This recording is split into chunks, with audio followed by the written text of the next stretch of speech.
This is the Big O Show.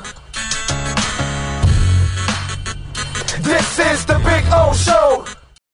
All right, we are back. There we go. Ready to talk a little football, my man, Franco Panizo. Although, Franco, I'm going to get you another Marlins hat. This is just my casual day-to-day hat. I actually just got a haircut. Know, it reminds me of Loria, and that's my problem with it, bro.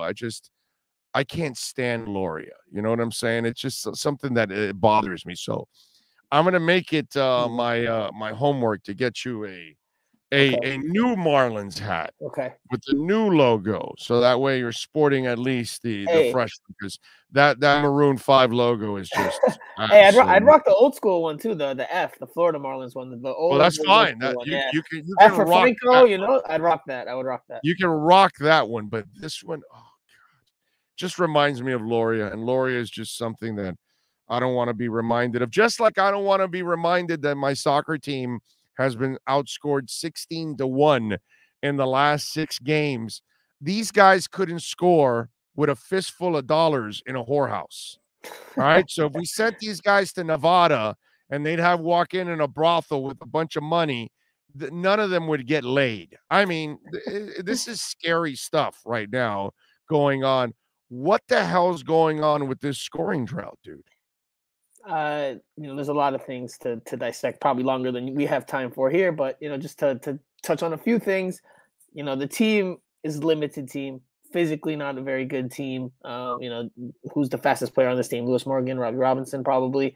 So not a whole lot of speed. I know who the slowest player is, the most expensive player, but go ahead. I'm sorry. No, that's fine. So it's physically limited, and then the tactics haven't helped from Phil Neville. He's emphasized playing or being defensive minded or taking care of the defense first, and then trying to pick and choose the moments to attack and try to pluck something at the other end. And the team's just not efficient enough when it does attack to put the ball in the back of the net. And also it just doesn't create enough. But you don't blame them for that, right? Because they don't blame who? Phil Neville?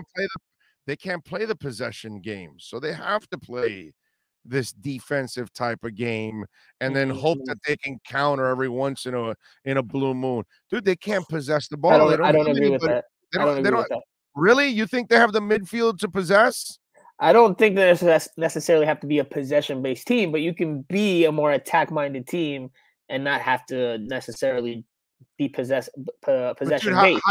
How do you attack when you don't have attackers? You can press high. You can be direct. There's different ways to go about it. There's not just like 2 ways to play football. And look, for me, especially during this recent run, I'm not talking about the whole season, because in different moments, I understand playing 5 at the back. I understand trying to stay competitive, and I get that. But as of late, given the situation Inter Miami's been in, they've been needing to win games. And to win games, you need to score goals. And to score goals, you need to take chances.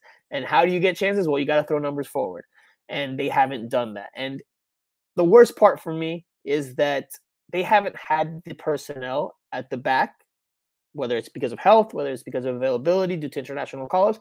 They haven't had the availability as of late or the personnel as of late to play that 5-man defense. Yet they've continued to trot out the 5-man backline, and then they've struggled. They've struggled not only in the attack, but also on the defensive side. And look, Kelvin Leerdam, whatever your opinion is of him as a player, he's been played out of position for much of this recent stretch, and he has been at fault for several goals. And you could point the finger and say, well, Kelvin Leerdam's not a very good player. Well, he's playing out of position.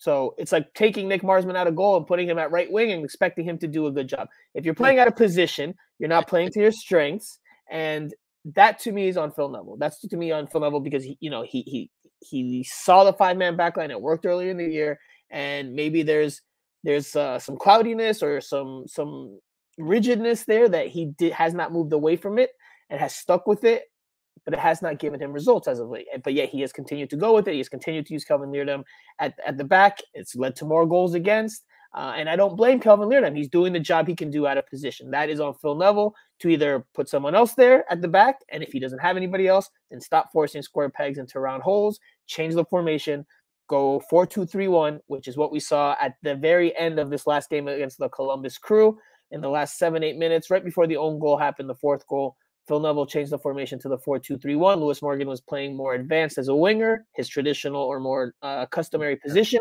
He looked like a much energized, energetic player. He looked like a player that was trying to prove something, like, hey, keep me here. So I would not be surprised at all if tonight you see Inter Miami in that 4-2-3-1 formation, because at this point, they're practically all but eliminated. I mean, it would take it would take 2 miracles, 3 miracles.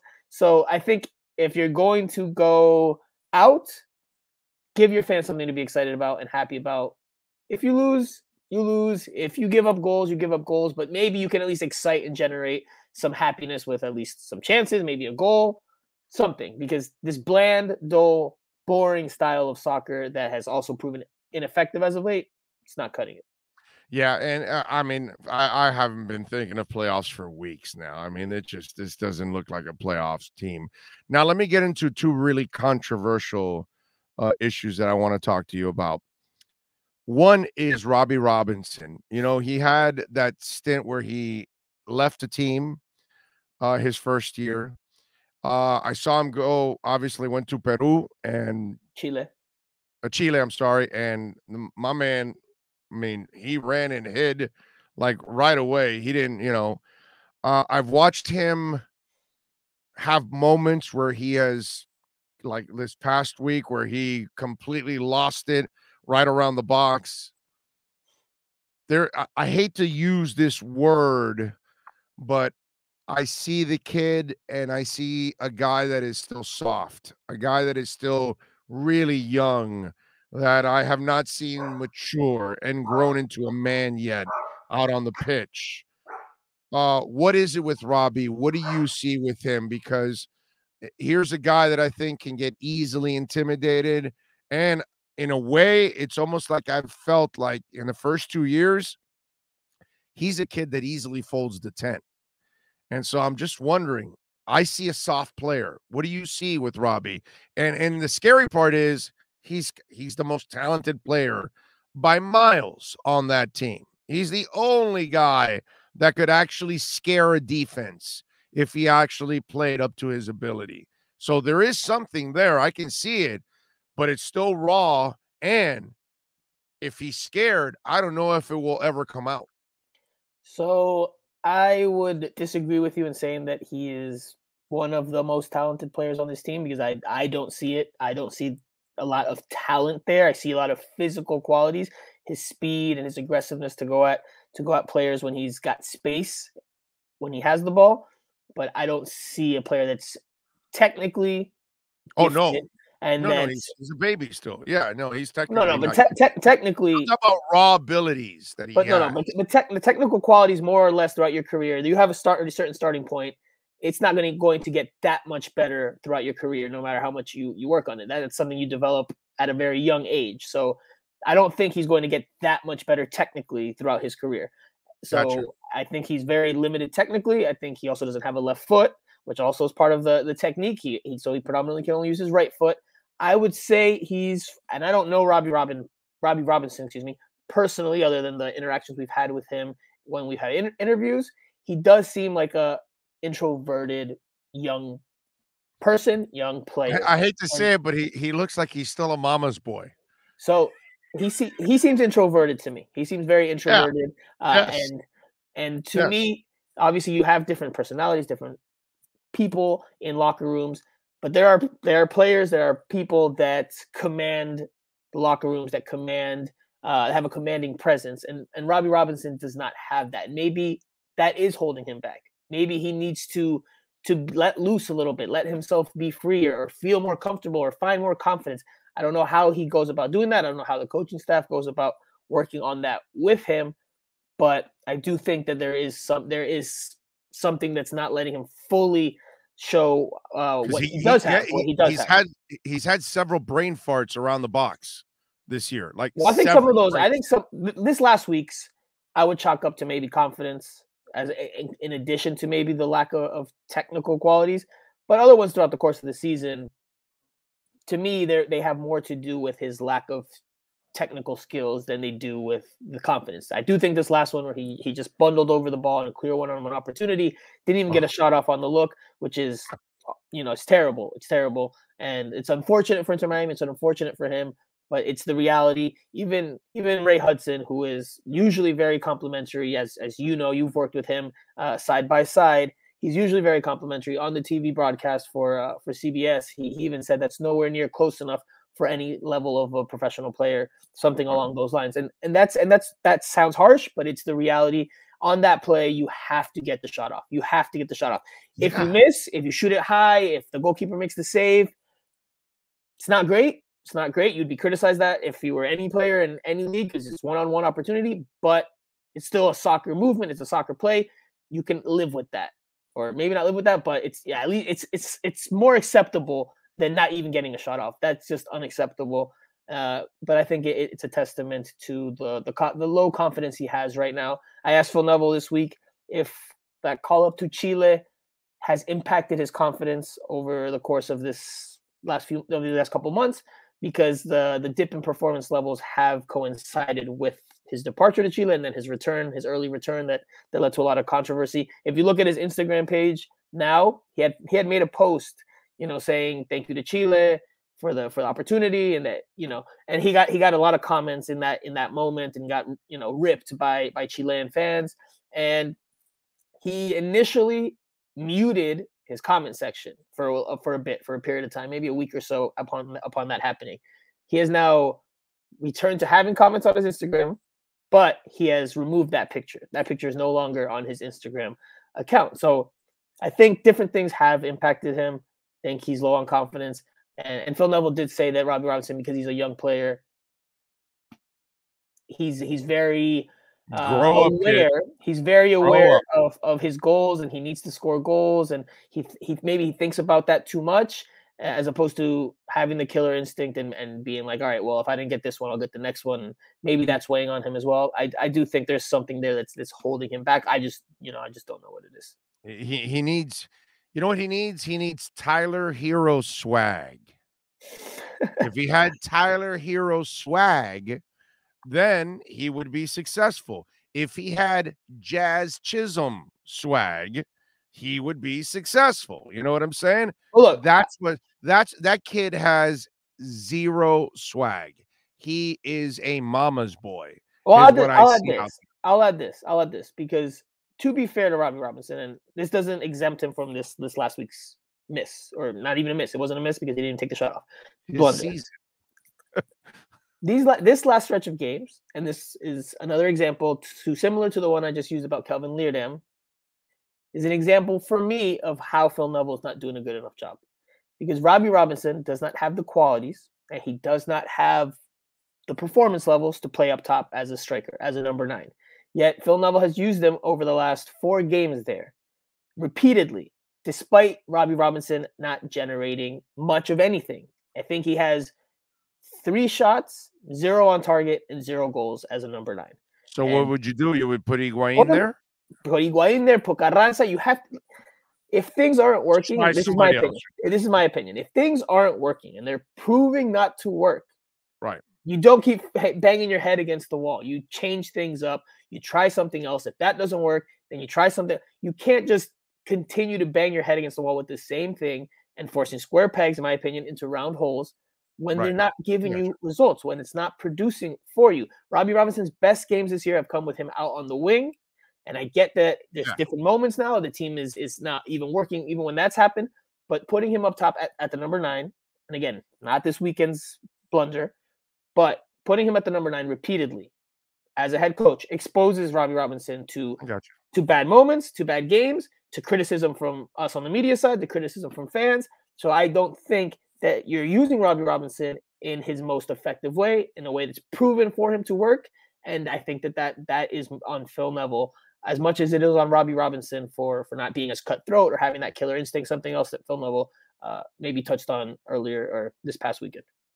He should have stayed with the Chilean national team, bro. That's if he didn't feel it, then I don't blame him for coming back. But he shouldn't have gone in the first place. He shouldn't have gone in the first place. My point is, he needs to toughen up, and being away from home and being in that kind of an environment would have been the best thing for him, dude. It really would. He needs tough love, bro. I don't know if anybody's giving him tough love, or they're afraid that he'll go even deeper into a shell. And if he is going to go deeper into a shell, then you drafted the wrong dude, man. I'm just saying. All right, so let's move on to the next issue, and that's the DPs. I think in a perfect world, dude, you would blow the entire thing up and get rid of all three. I don't know if you can. But on one of them, and I'm talking about the biggest one in Higuain, I get it. He gets frustrated, so he comes closer to the midfield and tries to help out and all that stuff. But one of the things that has become clear is that he does not have the speed or the athleticism, and hit the ball. They're constantly either outrunning him to the ball or taking the ball away from him. He looks so old at times compared to the people in this league that he really should be just making a living and hanging out in the box. But I get it. There's nobody to serve him up in the box, so he gets frustrated with all of this.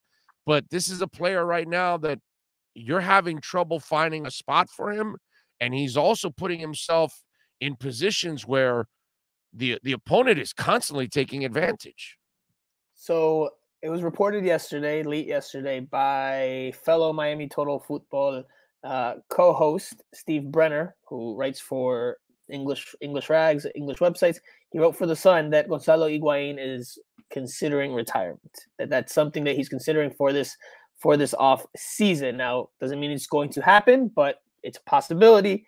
And if that happens, then look, I think he came in, he excited in certain moments, gave some goals in certain moments, but he wasn't anywhere near good enough or anywhere near the level he wanted to be, just like the other DPs haven't been, as you touched on.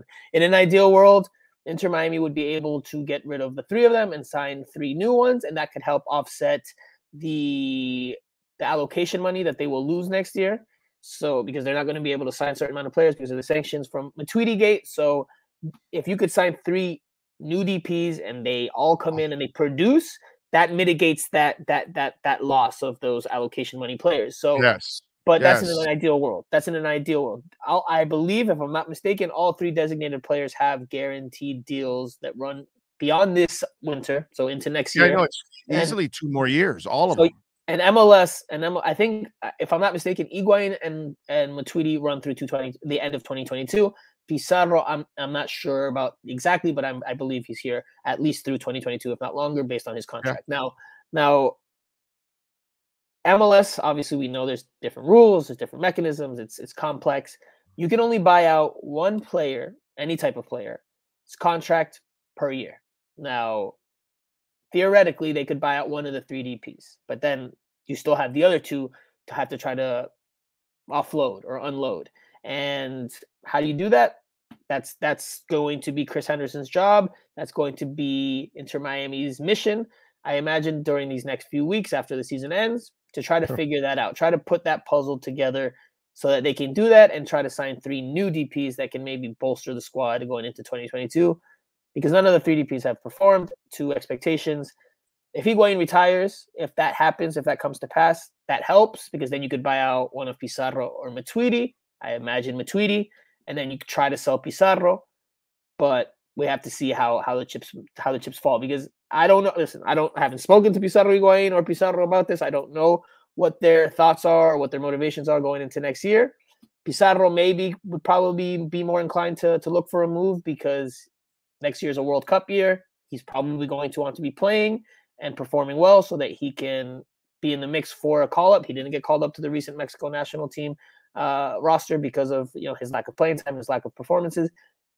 Higuain and Matuidi, they're older players, accomplished. Maybe they just want to be with their families. Maybe they'll consider retirement. But if not, they have, X amount million worth of dollars in guaranteed money next year if they play another season. Will they walk away from that?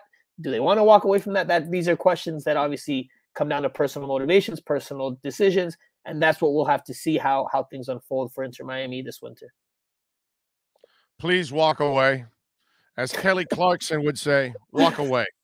You're done with it, man, huh? You're done with this iteration. I mean, I never thought I would use a Kelly Clarkson reference right now. I mean, ever. I'm surprised you know a Kelly Clarkson reference. I know Kelly Clarkson. She's, I watched that American Idol season, so I was I've been a fan of hers ever since. So I got nothing but love for Kelly Clarkson back in the day. So yes, root for Kelly Clarkson. So yes, walk away, please.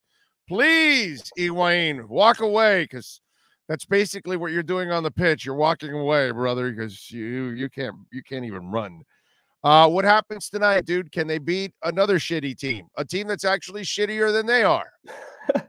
I think that they can. I think that they will. My prediction is that Inter Miami wins today. They score some goals.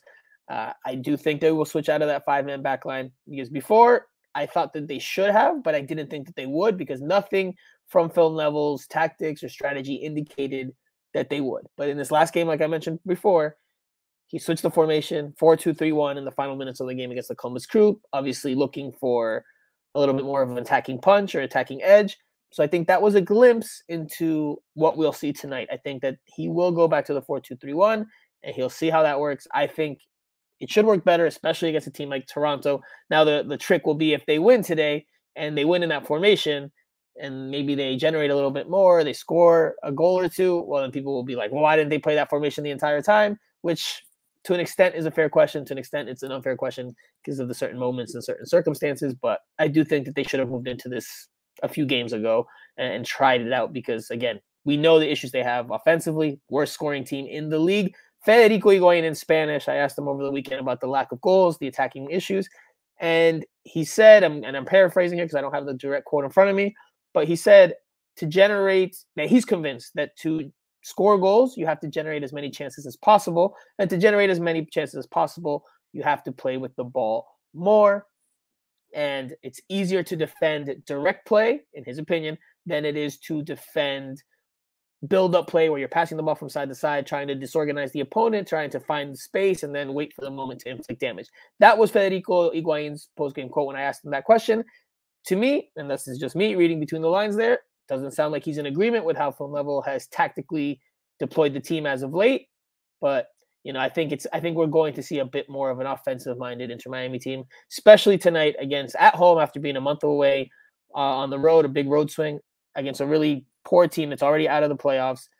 I think in front of the fans, Inter Miami fans, they're going to try to go for it. They're going to try to generate some excitement. They're not going to try to lay another egg out there.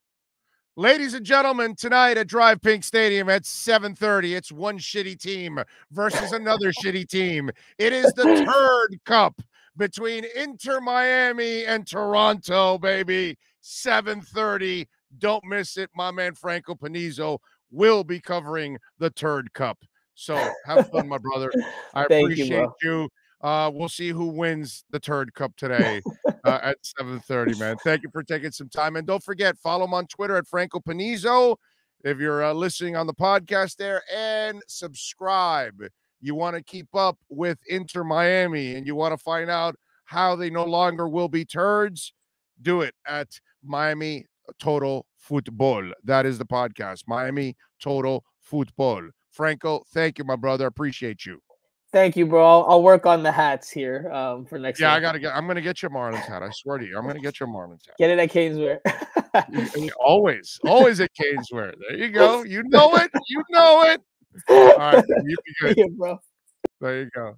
The great Franco Panizo. Good stuff there. The Turd Bowl today.